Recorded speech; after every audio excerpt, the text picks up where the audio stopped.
बच्चों, कैसे हैं आप सब। आशा करती हूँ कि आप स्वस्थ होंगे, मस्त होंगे और अपनी पढ़ाई में व्यस्त होंगे। आपकी इसी पढ़ाई को आगे बढ़ाते हुए आज हम पढ़ने जा रहे हैं एक नया अध्याय, एक नया पाठ, जिसका शीर्षक है बिन बुलाए मेहमान। बच्चों, बिन बुलाए मेहमान यानी कि ऐसे मेहमान जो हमारे बिना बुलाए ही आ जाते हैं, उन्हें हम अतिथि भी कहते हैं। अतिथि जिनके आने की कोई तिथि ज्ञात नहीं होती है। तो बच्चों, आइए सबसे पहले इस पाठ का परिचय जान लेते हैं। यह एक सत्य है कि अपना घर सबको प्रिय होता है।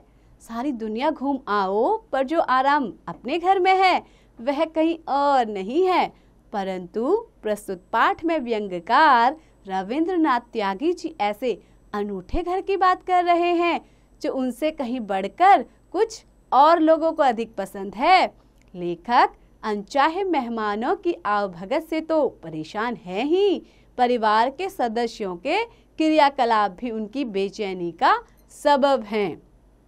तो बच्चों, आइए शुरू करते हैं इस कहानी को। आप लोग ध्यान से सुनिएगा और समझिएगा। दुनिया का पहला अजूबा अगर ताजमहल है तो किसी न किसी क्रम में यह अपना घर भी एक अजूबा है। बच्चों, अजूबा यानी कि जिस पर हम आश्चर्य कर सकते हैं, ऐसी चीजें कहलाती हैं अजूबा। फिर भी यही वह इमारत है जिसके अगर आप बाहर हो तो अंदर जाने की तबीयत करती है और अंदर हो तो बाहर आने की तबीयत करती है। यह अनूठा घर मेरा नहीं, हमारा है। सच्चाई पूछो तो 80% के हक बाकियों के पास हैं और मैं मात्र 20% का हकदार हूँ। सबसे कम क्षेत्र मेरे अधिकार में है। बाकी घर बीवी के कब्जे में है, बच्चे हैं और मेरे माता पिता का हक है।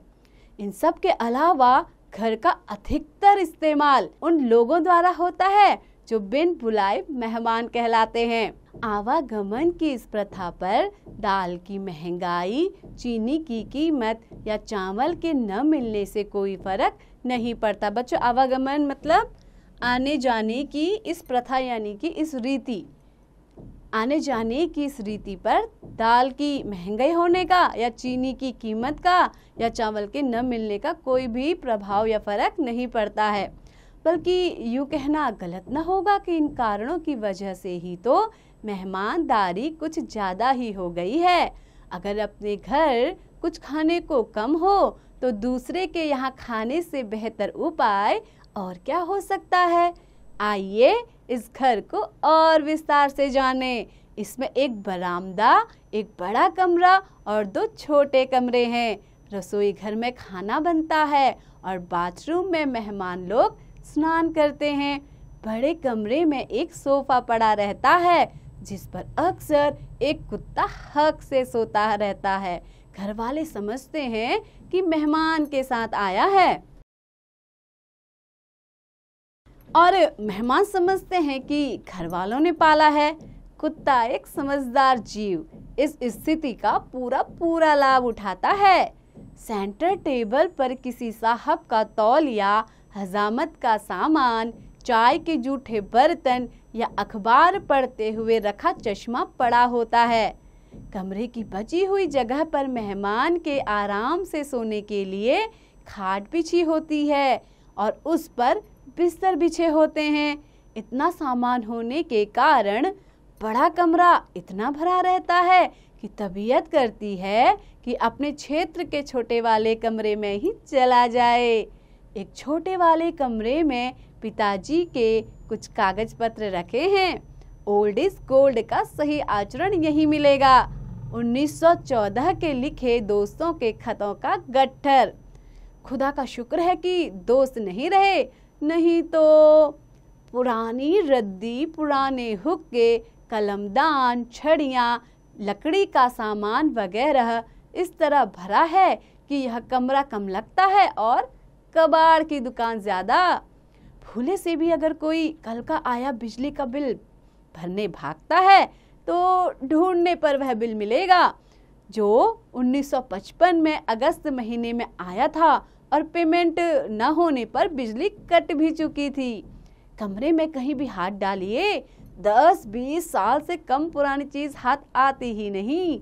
आखिर पिताजी शतरंज और चौपड़ के दिनों के इंसान हैं, जब दिन लंबा होता था और रोटी सस्ती। अजीब बात तो यह है कि पूरे घर में हमारी माताजी का कोई कमरा नहीं है। दिन मोहल्ले में गुजरा और शाम मंदिर में सांवरे के चरणों में बीती। बाकी बचा वक्त धार्मिक चर्चा में बीतता था।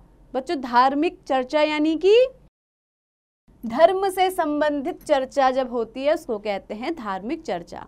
एक छोटे वाला कमरा मुझे भी मिला है। इसमें मैं लिखता हूँ, पढ़ता हूँ, दाढ़ी बनाता हूँ और सोता हूँ। अगर गलती से भी इस कमरे में कुछ गलत हो जाए तो मुझसे ही होता है। जैसे धोबी के यहाँ से आए कपड़े गिर जाए जमीन पर, तेल की शीशी बिखर जाए, बिस्तर पर गीला तौलिया रखे रह जाए या तकिए का गिलाफ गंदा हो जाए, यह सब का कसूरवार सिर्फ मैं ही माना जाता हूँ। मेरी बीवी ने पिछले 12 साल में कोई गलत काम किया ही नहीं। आइए कमरों से बाहर निकलकर चलें बरामदे की तरफ। यह बरामदा घर का टुकड़ा न होकर कुरुक्षेत्र या नालंदा की भूमि का टुकड़ा हो। हमारे परिवार के एक पुराने मित्र, एक क्लर्क, अक्सर इसी बरामदे में सजे एक गमला है। वैसे तो इनका अपना घर है, अपने बच्चे हैं, पर हमारे घर से इतना गहरा प्रेम है कि हर रोज दफ्तर जाते हुए यहाँ से गुजर कर जाते हैं और वापसी में फिर 3-4 घंटे की सिटिंग पूरी करके जाते हैं। छुट्टी का दिन तो पूरा ही इस बरामदे में गुजरता है। पहली हैरत नाम की शायरी भी करते थे, पर जब किसी रिसाले ने उन्हें गैरत नाम से छाप दिया तब से शायरी छोड़ दी और कुत्ते पालने लगे। कोई भी दुनिया में ऐसा विषय नहीं जिस पर इन साहब को जानकारी न हो।